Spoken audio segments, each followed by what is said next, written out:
We bring you some breaking news, this time from Bret Baier, who just spoke to President Trump on the phone. He reflected on Elon Musk, and here's what Bret learned in that phone call.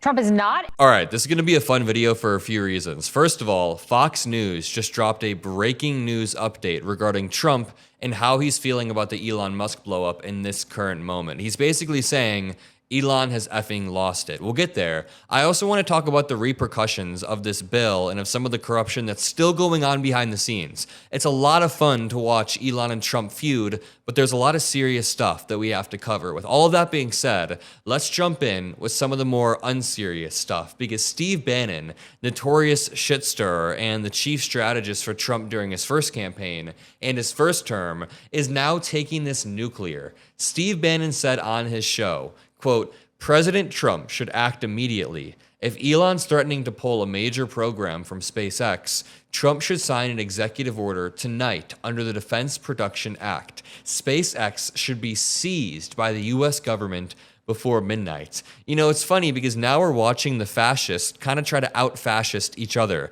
Trump has been using the executive branch to place pressure on law firms, universities, the courts, the media, certain specific companies. He's been leveraging the executive branch in every single way. And now Steve Bannon is going, why don't you weaponize it against your friend, Elon Musk? Sign an executive order tonight, seizing SpaceX. And that pissed Elon off. I also want to say Steve Bannon promised punk Musk, "I'm going to rip your effing face off." The original MAGA diehard is using the feud between Musk and Trump as an opportunity to go all out on his rival. Elon Musk quickly responded and launched retaliatory tweets. Let me just say, Steve Bannon is a notorious shit stirrer, and he's actually really good at it. He coined the phrase, flood the zone. Flood the zone with so much BS, so many stories, nobody really knows what to attack at what moments. And it's a clever tactic where he tries to rile people up. So Steve Bannon is also the one that began pushing the Trump 2028 stuff very, very hard.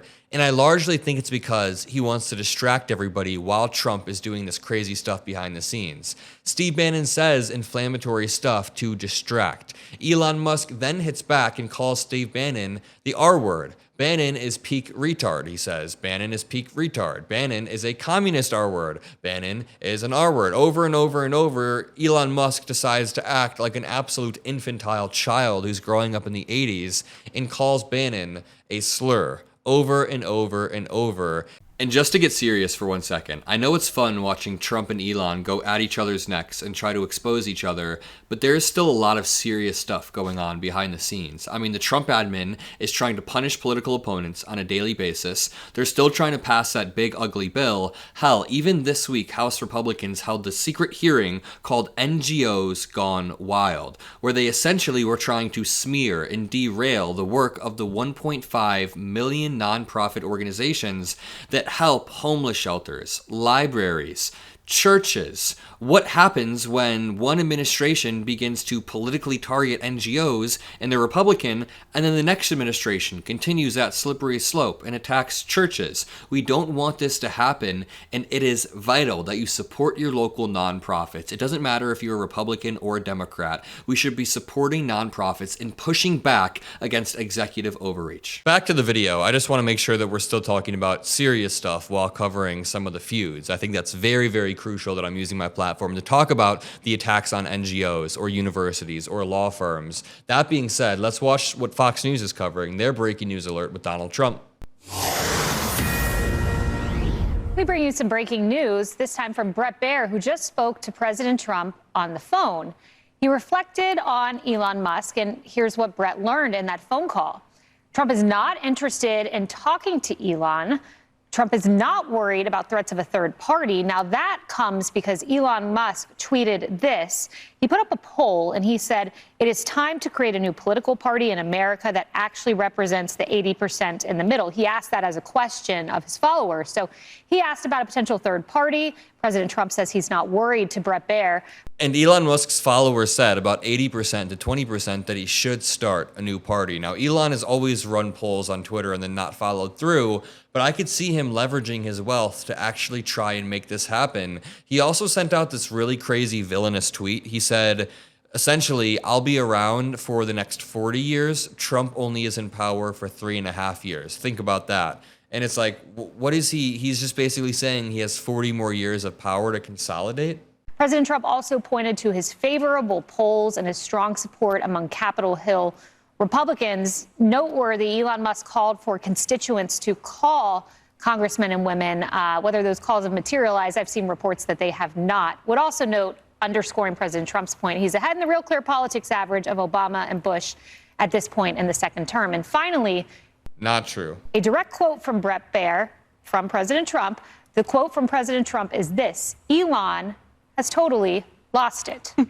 So more on that feud as the day progresses. But for now, Elon lost it like 2 years ago, but I'm glad Trump is finally now realizing that. You know what I find interesting? Mark Cuban said a few months before the election, Elon, there will come a time when you need something from Donald Trump.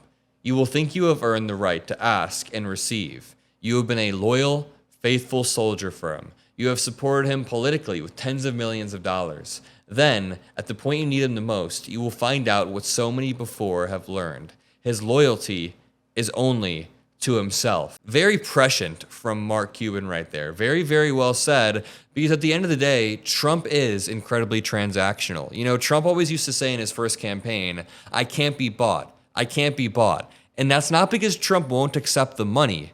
He will accept the money, but it's because Trump doesn't have the loyalty capacity within him to accept the money and then follow through on any promise. So again, when Trump is saying, I can't be bought, he's saying that he will take the money, but he just can't follow through on anything, which is the sign of just major, major corruption. Elon Musk then continues to have a ketamine-fueled spiral rampage on Twitter, just posting a bunch of slurs over and over and over. Steve Bannon triggered him and then said, I'm going to rip your effing face off. I don't even know what's going on in MAGA world right now. I don't get it. I mean, I do get it. It's a lot easier when you're locked out of power as MAGA to harp on the Democratic administration and say, look it, they're weak on this topic or this topic. But now that Trump is in power and he has all of these people around him, whether it's Pete Hegseth causing chaos at the Department of Defense, whether it's Elon Musk walking around the White House in a ketamine-fueled binge, and then 2 days later outing Trump as being in the Epstein files, which we knew.